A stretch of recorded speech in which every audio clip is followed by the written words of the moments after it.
Okay, welcome everyone. Welcome to Death Valley National Park. And my name is Abby Wines. I am a park ranger here in Death Valley. I have lived and worked here for 19 years. Absolutely love it here. And one of the things I love is the ability to explore places, to see open space, to go to, and just how every spot you go to, there's something new. The park is about the acreage of the state of Connecticut. And so it's gigantic. And in 19 years, I've just begun to see the beginning of what there is to see here. I do have a mixed audience in the room. So this program is about canyoneering, but I will attempt to discuss everything in a way that will meet all of the mixed audience. So those of you in the group that are canyoneers, please raise your hands. That's more than half. Okay, those of you that are not canyoneers, raise your hands. Yeah. Right? And the non-canyoneers, you're looking a little confused there, one of them. The non-canyoneers, please feel free to make friends with the canyoneer that's nearest you and ask them questions. We're going to ask you.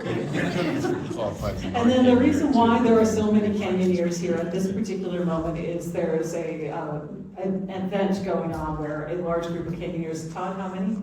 About 60. About 60 canyoneers are here to gather, meet each other, exchange techniques, go down canyons in Death Valley.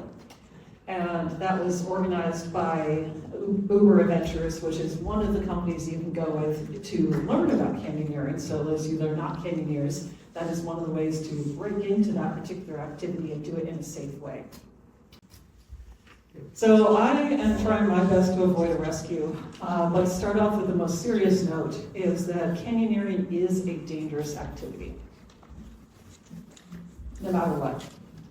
And we've had 3 canyoneering fatalities in the park, and then 1 fatality from someone in a canyoneering route that wasn't canyoneering.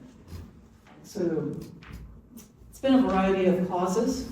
So the top one there, solo canyoneer dies rappelling.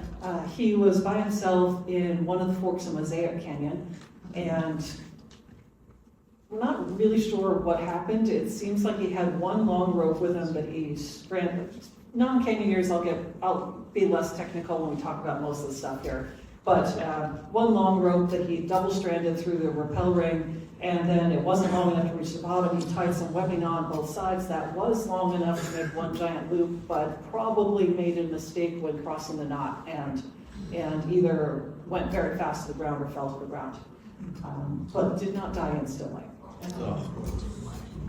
Fatality in Demos Canyon.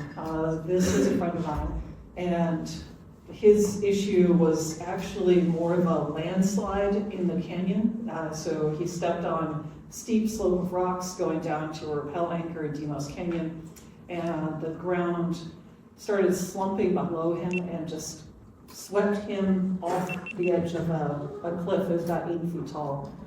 And 2 other friends of mine were standing on either side of him as he got swept between them. One of them, the ground started moving under her, and she was able to jump to the side. So that one was a real fluke, because that is not normally a risk. It's probably more of a risk in most of our approaches to the canyons, and we'll talk a bit about that soon. And then the other one, that one with Matthew, that was in Bottomless Pit Canyon, which is a very long route in the Grapevine Mountains. And 2 canyoneers, the person with him was very experienced, he was less experienced, and they had an issue with, again, passing a knot, communication with each other, and so he fell. So a variety of reasons, but bring this up front to say that everything we're about to talk about is extremely dangerous. It's always good to have friends with you that know what they're doing and good training. But how the canyons form. So this is a video, I think this is from the storms that we had in 2022. The video was taken from Badwater Road looking at the Black Mountains. So the canyons here formed by flash floods.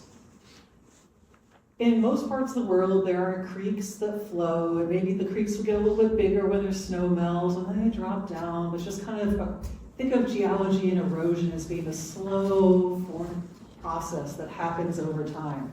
Here it's very much an intermittent thing, a staccato thing. There's an intense event where there's a flash flood, and the canyon might change dramatically, and then it doesn't change for 2 or 3 or 4 or 5 years, and then again another event. So that is the geology of how the canyons here form, and how 2 inches of rain in a year can cause the massive canyons we see here, is that it's the extreme events that happen. And then out in the mouth of the canyons, all the debris that got washed out of those canyons, got eroded out, form these big half-moon shaped conical piles of debris that geologists call alluvial fans. And there's no place in the country that they're as noticeable as they are here in Death Valley. So when I was in undergrad and took my sedimentary geology class, my professor was extremely excited and kept talking about Death Valley when we were in the alluvial fan part. So that was how I first heard about this place. The canyons have been visited before us. So this is the homeland of the Timbisha Shoshone. They still live here in Death Valley. They've lived here since time immemorial. And their ancestors visited many of these canyons, leaving behind rock art. And since 1849, people have been coming through Death Valley looking for gold, silver, borax, asbestos, you name it, talc, and mining. So many of those people, while they may not have gone down the rappels and through all the technical parts of a canyon, have crossed them and gone through. And you might see massive cairns, massive rock piles that are up on the side of a canyon. For example, in Styx Canyon, there's some very noticeable ones. And that's also where his pickaxe is in Styx Canyon. And if you find it, leave it. So people have traveled through before. But talking about people doing technical canyoneering, really the person that started awareness of technical canyoneering here in Death Valley National Park is Chris Brennan. How many of you know Chris? Okay, a few of you know. I don't know him personally, but I called him up before I did this talk for the first time last year and interviewed him. And I asked him, I said, so you did some of the first descents of canyons here. That must have been amazing. What was the most memorable thing from going through these canyons? You didn't know whether you had a long enough rope, you didn't know what was going around the next curve, you had no idea whether there were going to be 2 rappels or 200 rappels. What would be in there? And he said the most memorable thing was the people I was with. Awesome. Those are the types of people I like canyoneering with. Then really the second person to pioneer a lot of canyoneering routes in Death Valley is Rick Kent. He has somewhere around 100 first ascents in Death Valley that he was part of. And then I listed a few of the ones that some of you might be doing this weekend that he was the first one to scout and arrange trips down. Then he and the next person I'm going to talk about did a lot together, so there's a lot of overlap between them. Scott Sweeney. So Scott Sweeney's kind of superhuman, but he's done about 200 first ascents in Death Valley and still at it. And the area that he pioneered that people are most aware of that do technical canyoneering here are the ones called the Princess Bride Canyons. How many canyons are there in Death Valley?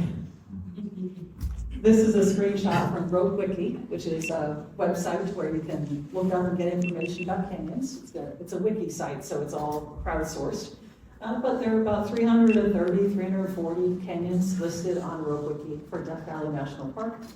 And we're still doing first ascents, so there are more. Now, talking a little bit about what it's like to go canyoneering in Death Valley. Some of my favorite parts of canyoneering here are the approaches. We often start very early, at sunrise or before sunrise, because this is the time of year when it's cool enough to do such an intense outdoor activity. And it's really short daylight in December. So starting early is important. And besides the sweeping views that you might have, or the views of sunrises, there's also the opportunities to see things that the rest of the public does not easily see. So if you want to see rocks that look like this, most people go on Artist Drive and Artist Palette, and there are a lot of people there, and it's beautiful. this is the same geologic formation, it's the Artist Drive Formation. Some of you saw it today, it's on the approach to this, you see these on the way to Vinnagroon, Arachnophobia, and Scorpion Canyons. So when you're on the approaches, don't just have them puff, enjoy the view, enjoy the experience. Natural bridge on the way to one canyon off the Saline Valley. And then my very favorite view in the park. This is above on the route to Coffin Canyon, looking down into the red rocks of dirt of Coffin on the left and the more yellow mustardy color of copper to the right. But those approaches are also difficult. It's nice when we get to walk on ridges like this, on routes that have been traveled enough that there's a bit of a trail, but that's the luxury. Sometimes the approach is so sketchy that you want to sit down to do it. And so we just sort of scooted like a saddle across this particular knife edge ridge. Really steep areas where you end up using your hands to go up. So you see, he's not even in the canyon and he has a helmet on already. So often the approaches are the most dangerous parts of the trip in a canyon here. And also the most frustrating. One step up, one step down. A lot of our approaches, we start from up at Dante's view. So you might be up there around sunrise, starting down, wearing all your down layers. But then again, you might get into something that's loose and sketchy. Of course, the reason for starting at sunrise is because you'll be lucky if you make it out by sunset. Canyoneering in the dark, bring your headlamp. It's not that different from caving, which is the sport I transitioned from. I used to be a really avid caver before I moved to Death Valley. There aren't that many caves here. But for those of you that are not canyoneers, while we focus on the rappels, while we focus on those things that are showy, honestly, most of the time, we are just walking, we are hiking, we are doing exactly what you do in canyons. It's kind of like when you go on a river trip through Grand Canyon on the Colorado River. Most of that is flat water, but then there are the rapids. It's kind of like that in a canyon. So when you get to a steeper spot, sometimes you can slide down it.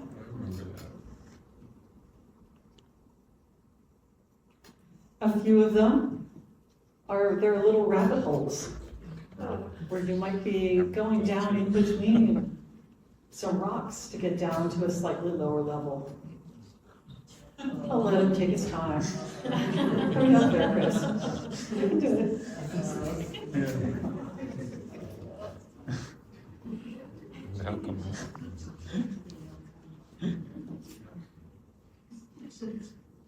He's almost on the ground. He's 1 inch off. Yep. Especially at 6'6". And then most of the down climbs that we do look a little bit more like this picture in this video, where it's just a dry fall, which is what we call something that in the rest of the world would have water and would be called waterfall. When it's only an intermittent spot that there might be water occasionally, we call that a dry fall. And so those are usually traversed by just pressing your body against different sides. Often you might have 1 foot on one side, 1 foot on the other, or you might have your back on one side and both feet and your hands on the other side. You're just slowly lowering yourself down from spot to spot. And many canyoneers enjoy the down climbing even more than the rappelling. That's what they really get excited about. And the dry falls can be beautiful, where the water has polished the rocks and going through layers. And in canyoneering, often these dry falls might be just a little bit taller than you want to go down by yourself, and it's nice to have a friend. Canyoneering is very much a team activity. It's not something to do on your own. And so here we've got a couple people down on the ground spotting or providing handholds for the next person. And that can get a little bit more aggressive, that partner assist. So here, Drew is trying to be coaxed to slide down to his partners who are going to catch him. He's like, I don't know about this.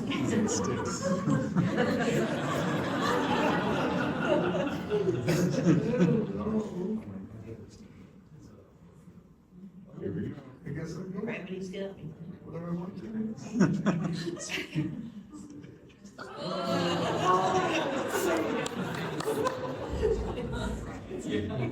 Did he have to sign a release to let you come back?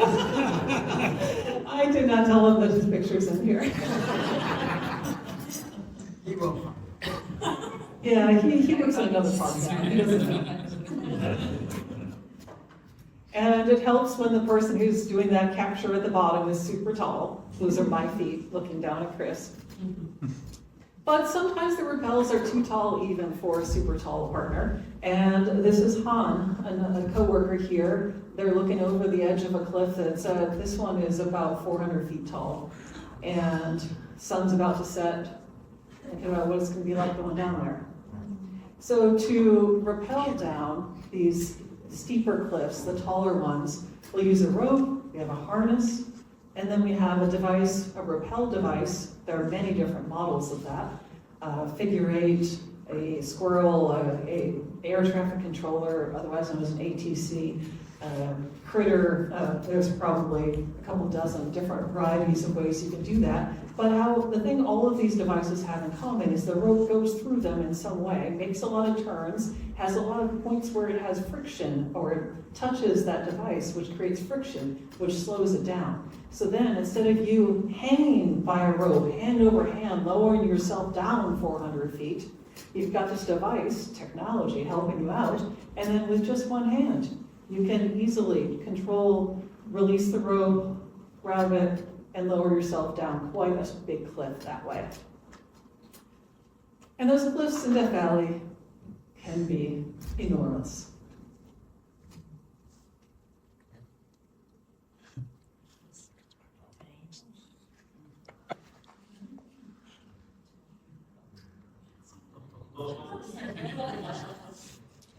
So that canyon is Undertaker Canyon. It's in the Funeral Mountains off of Echo or Hole in the Wall. I forget which one. Hole in the Wall. Hole in the Wall, thanks. And the rappel's about 580 feet long. Now, how do you anchor that rope that you are about to rappel off of? One option is you anchor off another human being. It sounds a little weird, but this particular rappel is pretty short. I would guess that this one is probably like 10 feet. And she's rappelling down, being anchored by another human who's sitting down in a hole, kind of using their body, wedging the legs there, and like they're anchored. Have the rope attached to the harness in a way so that they are securely attached. And then the person that's rappelling is rappelling off of their body weight, going down. What that's super helpful for is, let's say that your group, your team, gets to the top of a little cliff and they go, you know, I might be able to climb that, but I can't really tell. Maybe if there's a hold under there that I can't see, or maybe if I had a security net and there was someone down there going to catch me to keep me from hitting my head if I fell, then maybe I could climb it. So then if you do this, if you lower one member of your team down, then she gets down there. It's like, oh, yeah, oh, it's super easy. Right there and then you got this. And then the rest of the team can climb down. So that can be a really fast way to move through a canyon and really safe. And canyoneering is very much about getting the whole group through the canyon. It does not matter if you're the person that climbs or you're the person who's the anchor. Like, we all got there together.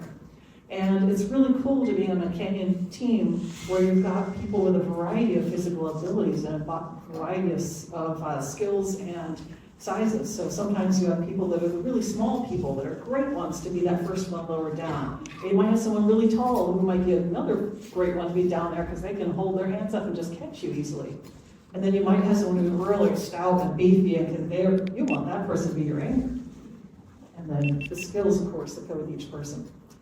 But obviously the last person, if that drop is too big to climb down, they're going to want some way to bring up the rope for themselves. So in many parts of the country, what you would be used to seeing as a spot to attach your rope to would be bolts drilled into the rock, permanent attachments. You will see those in Death Valley and just a handful of canyons. In general, now in Death Valley, it is illegal to place new bolts. So please do not add to these. The ones that are there, some of them are legal and some of them are not legal. It's kind of a mixed bag depending on when they were placed. But the one thing you can legally do is replace any bolt that is unsafe. So you come to a spot and you find a bolt that's like all loose and wiggly and unsafe, you can replace that bolt without getting a permit. Any other placement of new bolts in the park would require a permit. And it would frankly be pretty hard to approve, given that they've done 330 canyons without using bolts. So, could happen. There's a canyon that's the only way to get down, but seems unlikely. Sometimes there are natural features in the canyon that provide anchors for you. These little natural arches. That's pretty cool. More often, what we find are two large rocks touching each other, or maybe a rock that's wedged between two walls in the canyon, and you know there is no way that that rock can move. And you can just attach a little piece of webbing around that pinch point in the boulder, and then attach a rope to that. But quite often in Death Valley, we end up creating our own anchors using rocks that we moved. This is the most ridiculously oversized Mike Cressman anchor. Mike Cressman anchor, yes. I had a little bit to do with that by kind of taunting him about the big rock that's on the bottom of that one. But this is a little bit more typical of what the constructed rock pile anchors look like that we build in Death Valley. So often what people's first impression or inclination is let's tie the webbing around the biggest rock we have and then pile all the rocks we have around it and on top of it like a pyramid. And that feels very safe. But I've got a couple of comments on that. One is the rocks that are, if the webbing's in the middle of this pyramid and the cliff is in front of you, what are these rocks back here doing?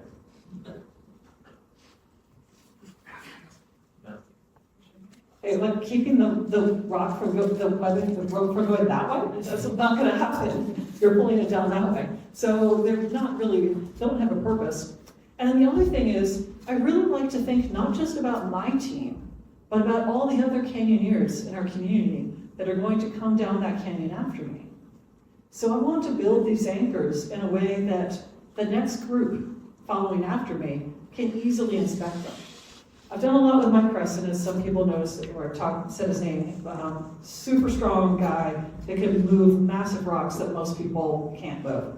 If he were to build an anchor by attaching webbing around one of those giant rocks, us mere mortals would never be able to inspect that. We would never be able to move the rock to see if the webbing underneath it is still intact and in good shape.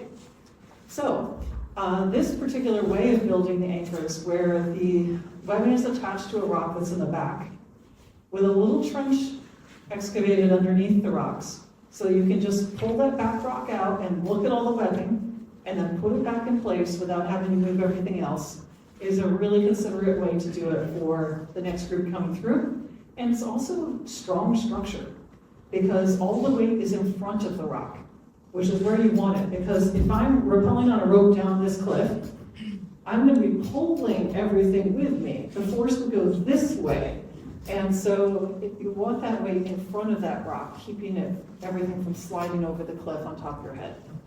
And so generally shaped like a horseshoe or an arch when you're looking at it from above. With the cliff in this picture would be at the bottom of the picture. And then there are variations on that theme. So this is a big rock that was not used as the anchor, but the webbing's not tied around it, but it's in front of it. And you could pull that through underneath. Then the anchors get a little bit less confidence-inspiring.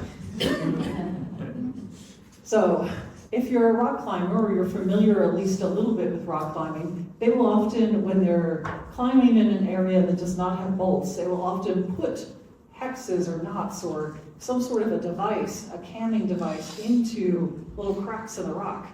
and then that becomes their anchor as their safety net as they're going up a rock climb. You can do the same thing with a rock. You can do the same thing with a knot tied into webbing. And so knot chocks or rock chocks are things that are ways that you can utilize these little cracks in the side of the canyon wall and slide that knot in there so it won't slide down. These are very directional, so you could easily go like this and pull that knot out. But if you're going down the cliff and if the angle is right, they can be very secure.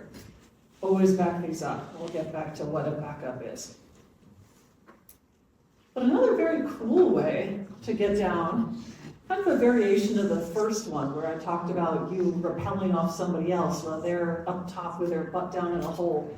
Another way would be that you and your partner are both rappelling over the side of something, and you are each other's counterweight. You are each other's balance. You're each other's anchor. And this is the final rappel in Styx Canyon with Maleth and Sarah about to anchor each other in this picture, although the next ones will not necessarily be of them. They're going over the edge of that boulder. And this is a different set of canyoneers now.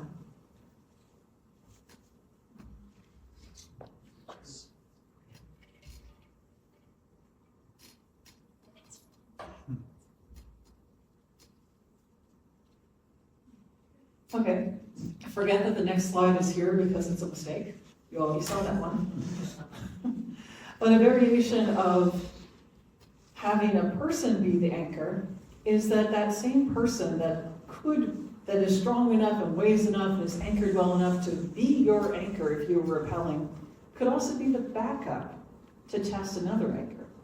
So what we'll often do, again, it being a team activity, is whatever the anchor is that we think that last person is going to need, we'll set that up, and in this case, she's rappelling off the rock that she's holding. There's webbing that's coming up underneath that, and that's her anchor.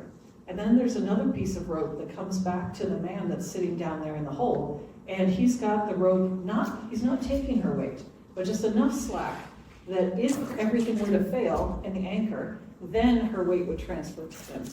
And so we call that a meat anchor backup. Meat anchor, like a human being made of flesh, and the backup being, it's not the primary anchor. So best practices in canyons with natural anchors, with things like the knot chocks and the cairns and all of that, is to have your team meet anchor backup all but the last person going down. And this whole thing of being a meat anchor, that's a pretty good job. And here's a picture where you can see it all in action. So person there on the right with the bright pink and yellow bag, she's the meat anchor backup for a couple knot chocks that are right at the top of the lip. And then the person has gone down the first stage of the rappel, and the person in yellow is about to go down the next little step of the rappel. And that backup does not have to be tied, connected in behind the anchor. So in this case, there's a knot in the middle of the rope with the yellow line going back to the meat anchor backup. So canyoneers, non-canyoneers, don't worry about that detail. Canyoneers, you can get creative and make yourself even safer. Okay, webbing. Talked a little bit about webbing. Webbing is a soft good made out of nylon mostly that is, you use it to attach to the anchor, attach to the different points we talked about, and then at the end of that webbing, there's a piece of metal. And the metal is what the rope actually goes through. That's important because if you have soft goods rubbing on soft goods, that can create friction that might melt through one of them. So webbing, when you come through a canyon that's been done before, you're going to see webbing, and you should always inspect every bit of it. Because look at the picture on the left, and it's definitely sun faded. The blue is a lot lighter in sections of it than other sections, and there's some obvious bits of tearing going on there. So sometimes the damage is obvious. And then looking at the photo on the right, that's the same brand of webbing, a new strand and a strand found in the canyon.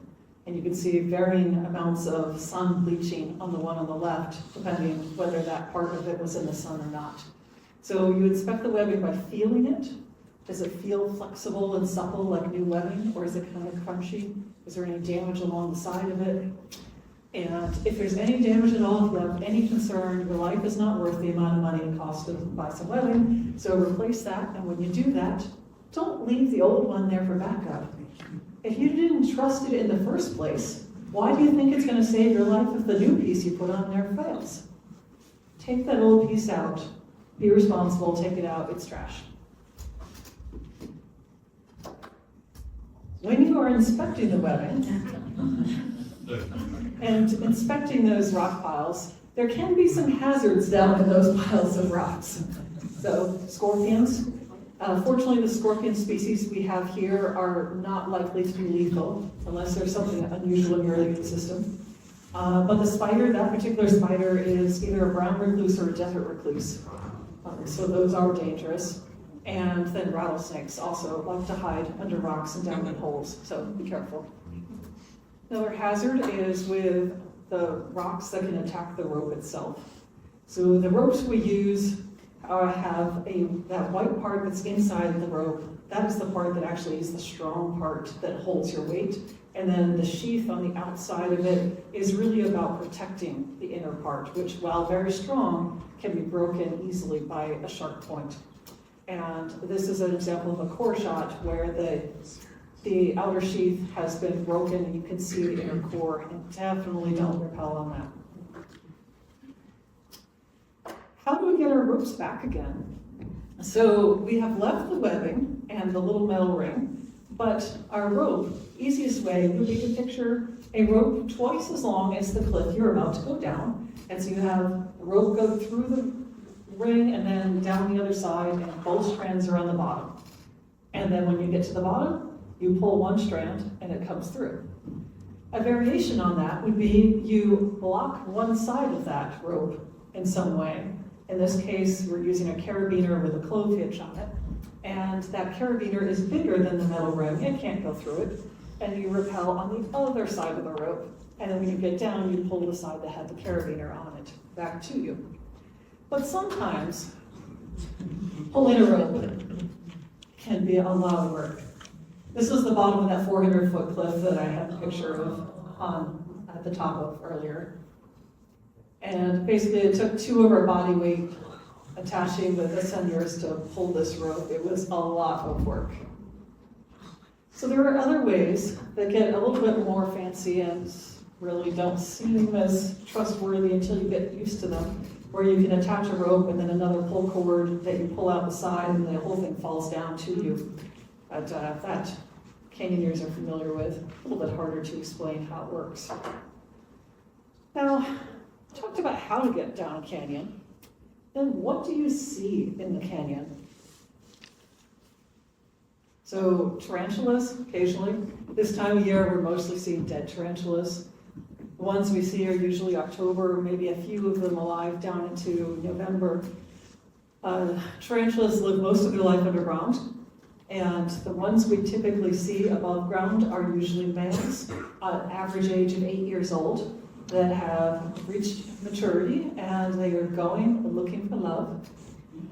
So some of them don't make it back to their holes, their burrows, and usually the males don't survive that breeding season. The females, on the other hand, do survive that breeding season and can live to be 25 years old. That's a really old spider.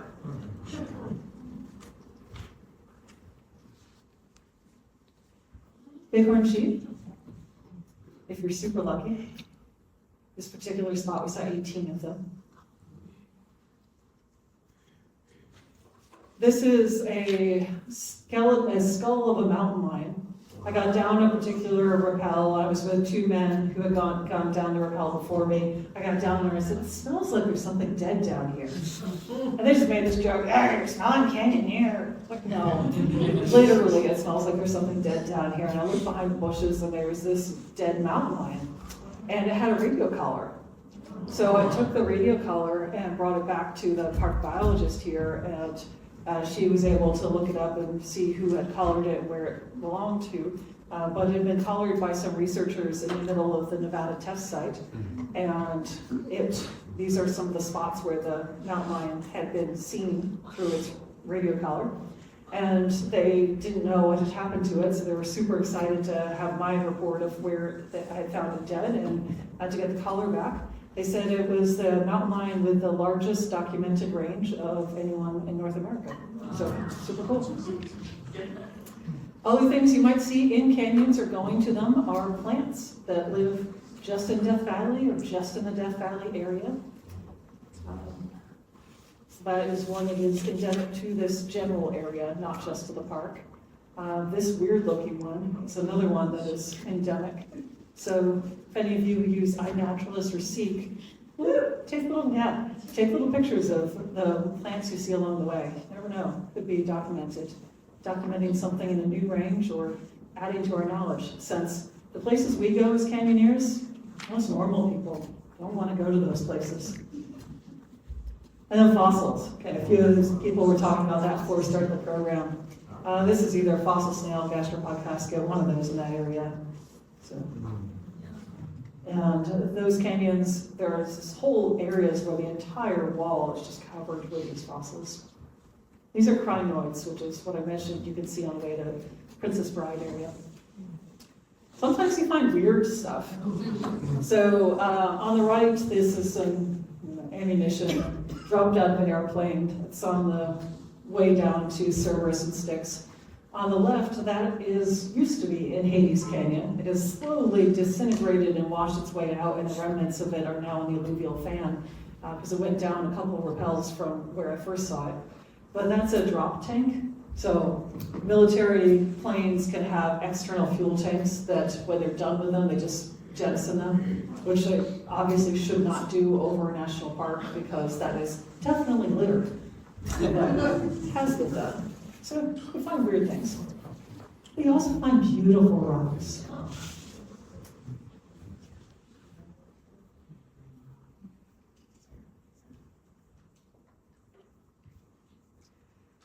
And so going through canyons in Death Valley, it's an opportunity to have an immense and incredible experience in the wilderness.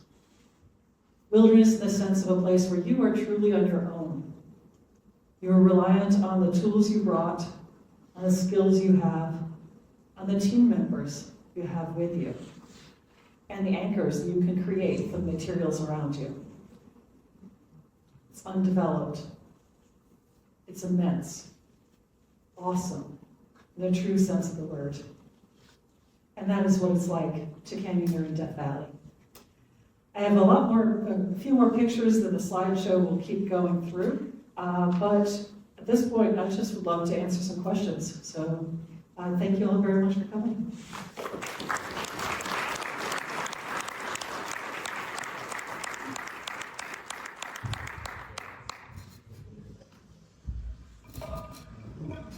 Give me a second, I will sit down again. Roll off the edge.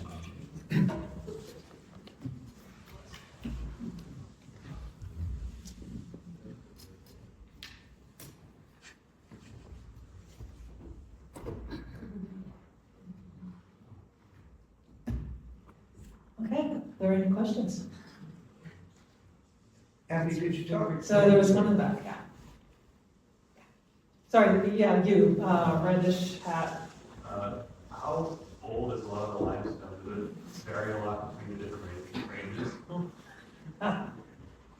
I think that a lot of the limestone is somewhere around 300 million. I remember reading that in some of the areas I looked up, but I don't know if that's true everywhere.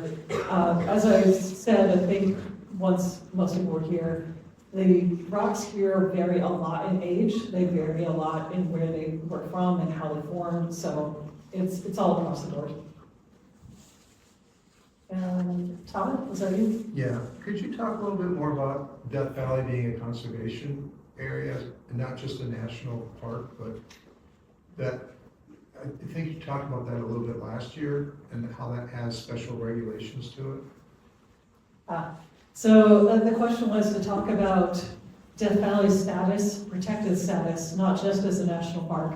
The other protected status that Death Valley has is that wilderness is a legally defined protected status that Congress passes through a law. And 93% of Death Valley National Park is the Death Valley National Park wilderness.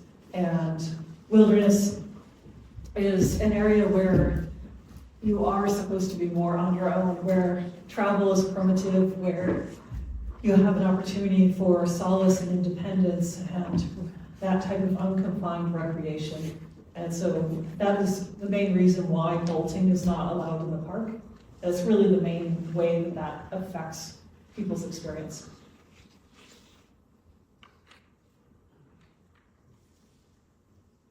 Can you talk about the anchoring stations? How many of those are bolted versus temporary versus letting left in?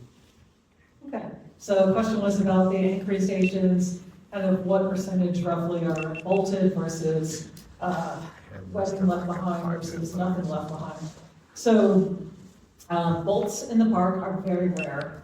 You find them in, there's some in Rainbow Canyon, there's some in Coffin Canyon. I can think of probably 5 other canyons off the top of my head where I've seen them, so it's very rare here.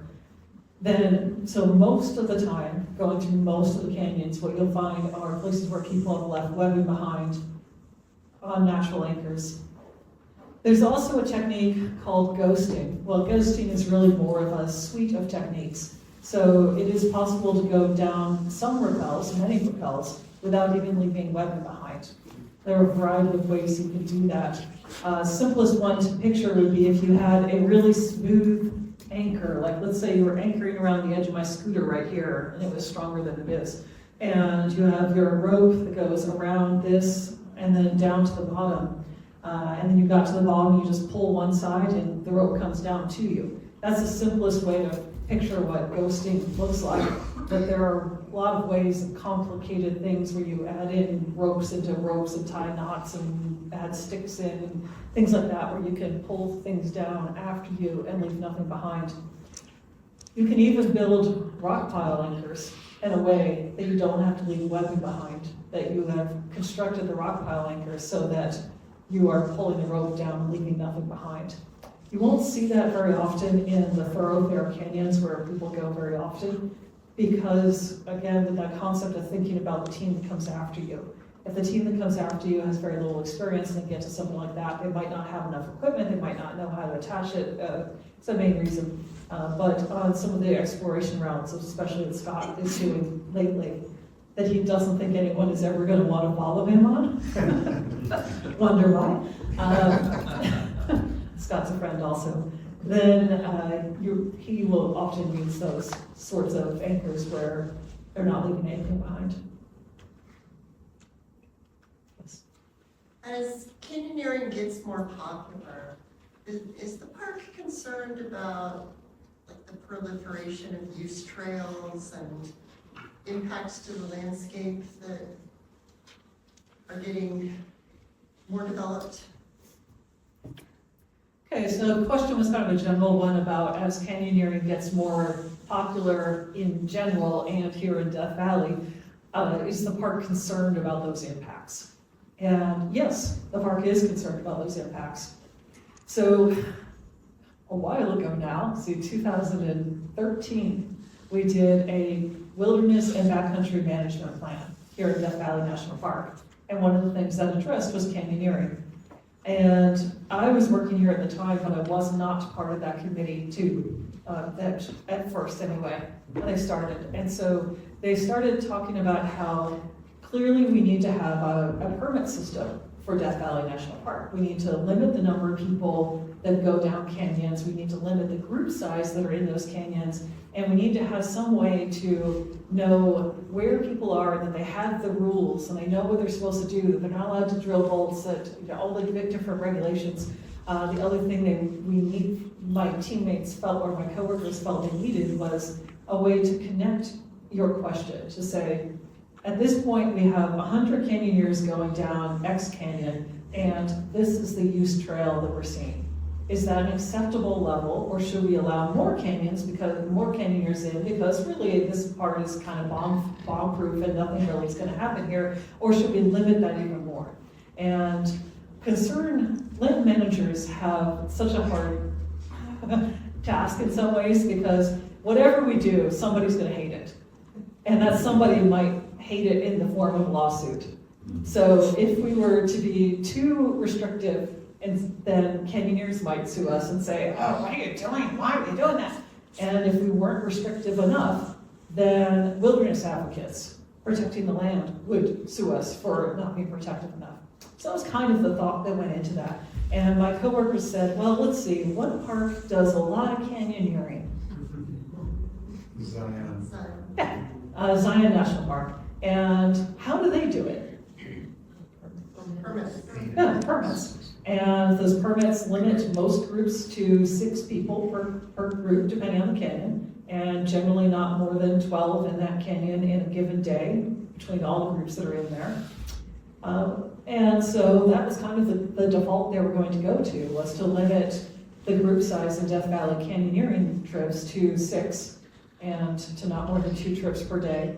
And you would need to come to the visitor center to get your permit, which is open, Jeanette, 8 to 5. Yeah. That doesn't work very well when you're trying to get to the canyon before sunrise and you're going to be out after sunset. And so, yeah. And so, in a convoluted way, what we ended up with is I largely through my talking them out of it, we ended up with this system, which the eventual plan is we will permit canyoneers. So you will watch a video or sign a form. Think of Zion's express permit system for those of you that canyoneer in Zion. And then you get a permit to canyoneer in Death Valley as much as you want over the year. All that we would ask out of that would be that you self-report to us how many people were in your group, what did you see, what were the impacts like. And then that would be a way to get us that same data of looking at, are we allowing the right number of people in these canyons, but no limits to begin with. And then we would use that data to make informed decisions.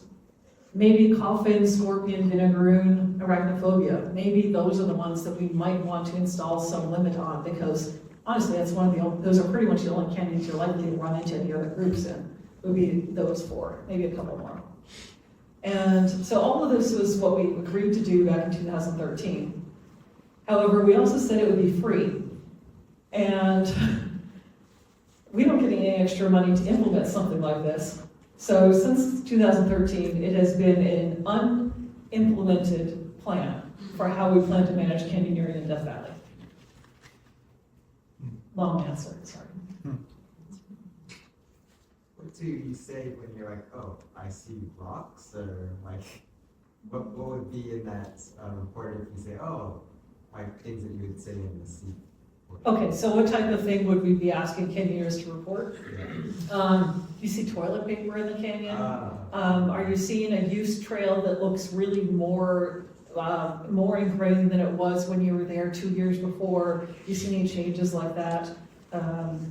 Anything like that? Bolts that have been installed?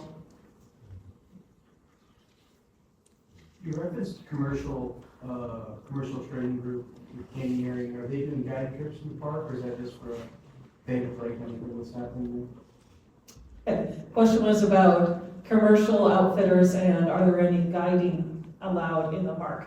That's decided on kind of a park by park, wilderness by wilderness basis, so it's not the same everywhere. But here in Death Valley National Park, we are not allowing commercial guided canyoneering trips. So you can do meetup type things where you're sharing costs and people are contributing, but not something where you charge somebody to take them down through a canyon. And that connects to another one of the tenets of wilderness areas, which is wilderness is supposed to be an area free of commercial activity.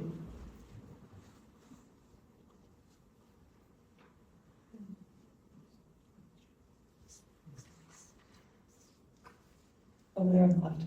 How often do you see scorpion grass next to like tarantulas? the exciting stuff. How often do we see scorpions and tarantulas, things like that? Tarantulas pretty often, especially the first part of the winter season when we go down canyons in November. I'll see sometimes more than one per day when I go down those canyons. But scorpions, pretty rare. I have seen way more scorpions in my kitchen than I've seen out in any canyon. Yes? What's your favorite canyon?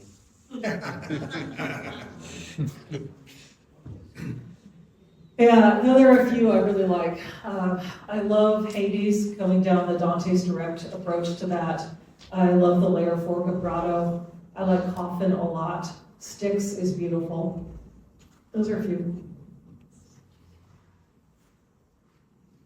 Since your management plan hasn't yet been implemented, is there anything Canyoneers can do now to help you guys information? Excellent question. So is there anything that Canyoneers now can do to help? Was that help with protecting canyons in general? Is that what you meant, or did I miss your question? Protecting and gathering information. Gathering information, right. Probably. I think that one thing that could be helpful would be, like, part of our problem is we can't build a database that, we can build a database, but it costs money to do it, and there's all the issues with personally identifiable information and all that, that if I, as a federal employee, build a system of records, it has to go through a lot of approvals to make sure that we are not causing undue paperwork on people. So I'd say one easy thing that Canyoneers could do would be to put in trip reports in RoadWiki and report what conditions you see. And then, so that's about reporting the information, and then in a larger picture, just by being responsible and carrying out the old ratty webbing, not installing webbing, or not installing bolts. If you see bolts in a new spot, let us know. All of those things are things that can help keep the canyons to a point where they don't need to be managed, which is probably easiest for Canyoneers. Yeah. Okay, so what if we don't see a bolt in a canyon, but we see perhaps something like a piton? Would that be problematic? Yeah, pitons are similar to bolts in that they're a permanent installation. Once it's in there, you can't just pull it out. And so, yes, those are also prohibited. I'd say all the pitons I've seen in canyons have clearly been there long enough that they predate the ban. Yeah. What's your favorite part of a canyon out here? You said like the approach, is it the walks between rappels, a big rappel, narrow parts? What do you like most about canyoneering here?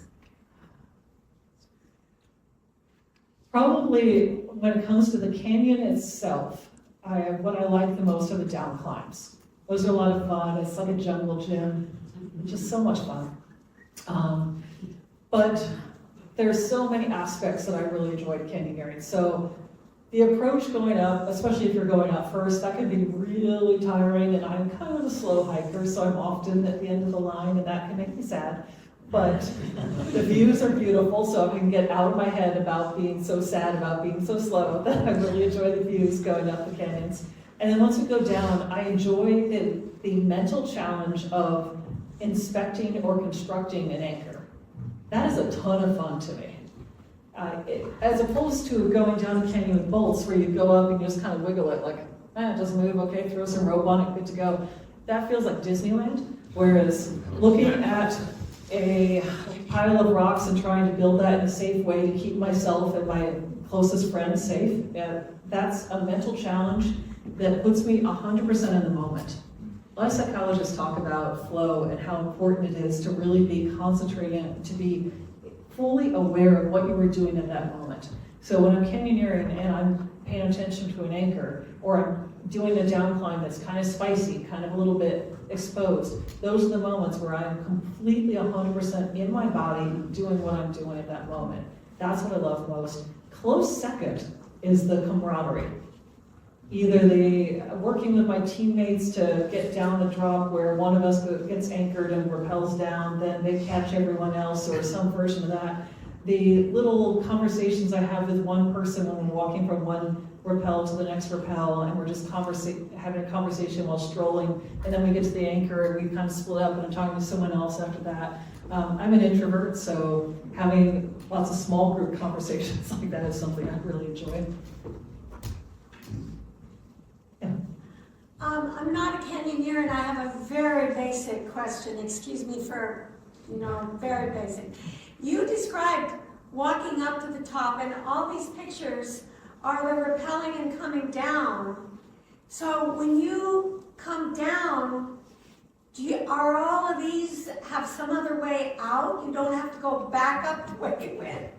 Okay, great question. So there's kind of two different models around here of how this day could go. So let's say that you're doing a canyon that, I'm gonna pick Styx Canyon to pick an example. Styx Canyon, the bottom of it is about 4 or 5 miles south of Badwater.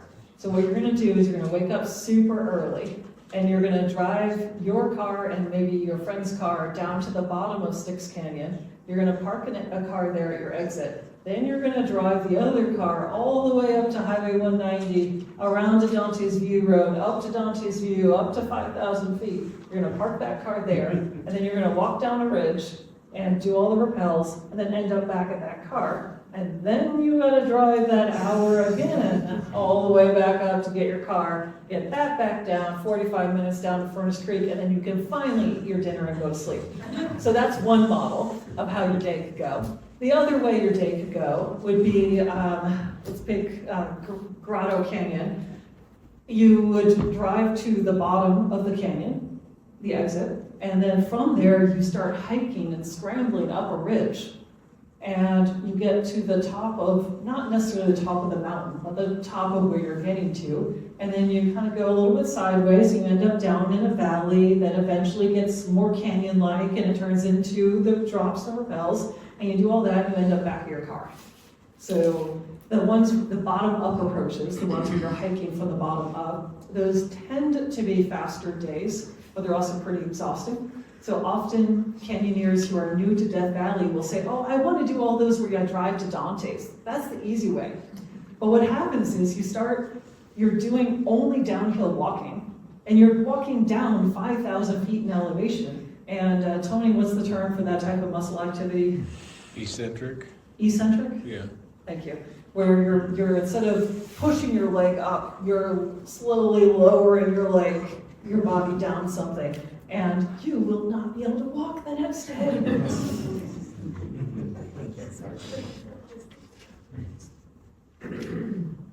Oh, sorry, the very back there.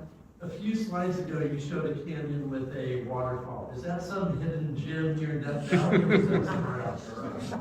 Yes. Yeah, so there are 2 canyons in this park that have waterfalls in them. The picture I showed was from Darwin Falls. And you can easily hike to the bottom set of waterfalls in Darwin Falls. That's a 20-foot tall waterfall, something like that.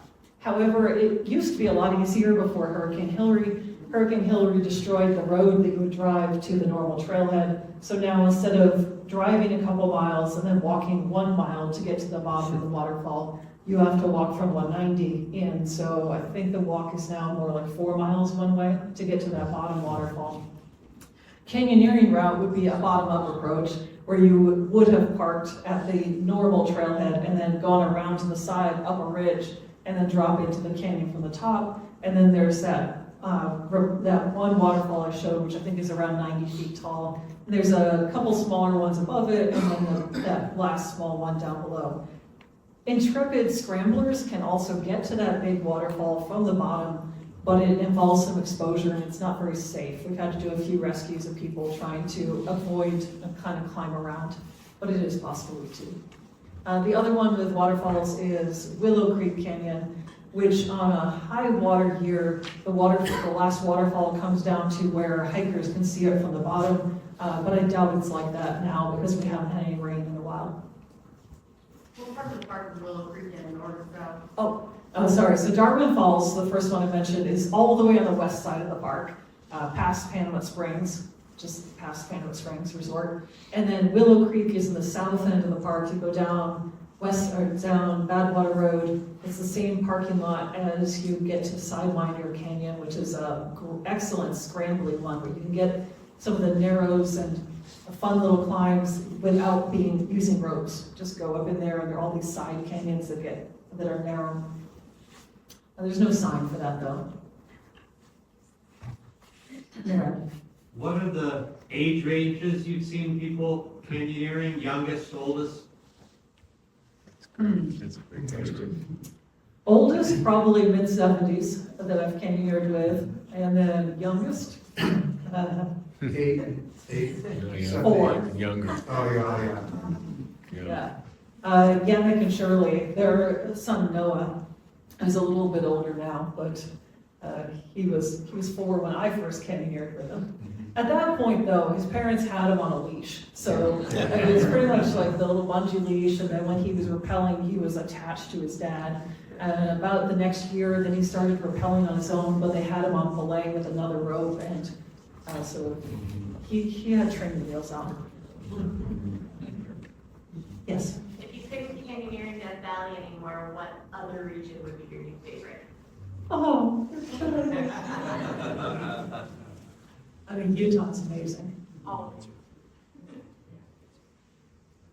Yes. do you ever sleep in a canyon on your trip? Did you say, do you ever sleep in a canyon? Is that what you asked? Yeah, when you're canyoneering. Okay.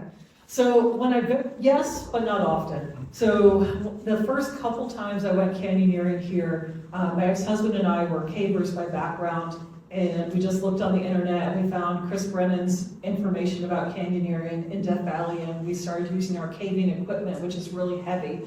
And we looked at his description. He said it took him like 14 hours to get down a canyon. We said, oh, it's just the two of us, and we had 50 pounds of gear, and so we planned on spending the night. So my first couple times canyoneering, we spent the night, and every time since then, maybe with a couple exceptions, most of the time since then, even if it's super late, we'll just keep going. A couple weeks before I had my foot surgery, we did Bottomless Pit Canyon, which is one of the ones where the fatality was, and it took us a very long time to get up the approach. So it was probably, I think it was 1:30 before we started down the canyoneering route, and we had 29 rappels ahead of us. And we got to the very large rappel, the 400-foot one, right around at sunset. So I was the last one down, and I went down that at sunset. It's already getting dark in that video where we're pulling the rope, and it's so tired. And then the rest of the time, we just kept going with our headlights, and we talked about it. We talked about maybe just laying down and taking a nap or just staying put, but we didn't have any more water. So if we had slept, then we would have been even more thirsty the next day, and we would have been more tired and hungry. So we talked about it and decided the safest thing to do was to keep going. And we got back to the car, I think it was maybe a half hour before sunrise. So that was a really, really long day. A normal person might have slept. Do you have any recommendations for non-technical routes, so the scrambling kind of thing? Yeah, so non-technical routes, scrambling. My very favorite front country canyon is Mosaic Canyon. If you haven't been there, absolutely go there. The first half mile or so of that is just beautiful. You're going through, there are some little natural slides in there. The rock is a conglomerate rock of some sort. Jeanette could probably explain the details of it, but it's been polished and there's all sorts of different colors in that. So Mosaic is my favorite front country one. A few others that are really good, Sidewinder Canyon that I mentioned earlier. There's the main canyon is not that exciting, but the little side branches off of it. So you get a little bit of climbing, and it gets narrow and it gets dark. A headlamp's a good idea in there. I'm looking at Steve Hall. What would you recommend? Fall Canyon. Fall Canyon, yeah, totally. Yeah, Fall Canyon, the first 3 miles or so of that hike, you are in a very broad, wide canyon, but you have to go past the dry fall at the end of that. So you'll get to it, and it'll be like this 20-foot tall dry fall, and you're looking up at that, and I can't climb that. But if you backtrack just a little ways, maybe 100 feet, couple hundred feet, can't remember what it is, and look off to the side. There's a small stack of rocks and you can climb up just pretty easily and then get up to a little trail, and that gets you into beautiful limestone marble narrows where the rocks, you can't quite touch both walls at the same time, but it's polished and carved and swooping. So yeah, Fall Canyon's great. Sorry, with a D or an F, sorry? Did you say Ball Canyon or Fall Canyon? Fall, Fall, F-A-L-L. That's, you start at the parking lot at the bottom of Titus Canyon. On Fall Canyon, which side, north or south, whenever, as you're going up, is that you backtrack 100 feet and see the stack of rocks to the side workaround trail? South side. So as you're going up, it would be on your right. Once you get to the dry fall and turn around, it would be on your left.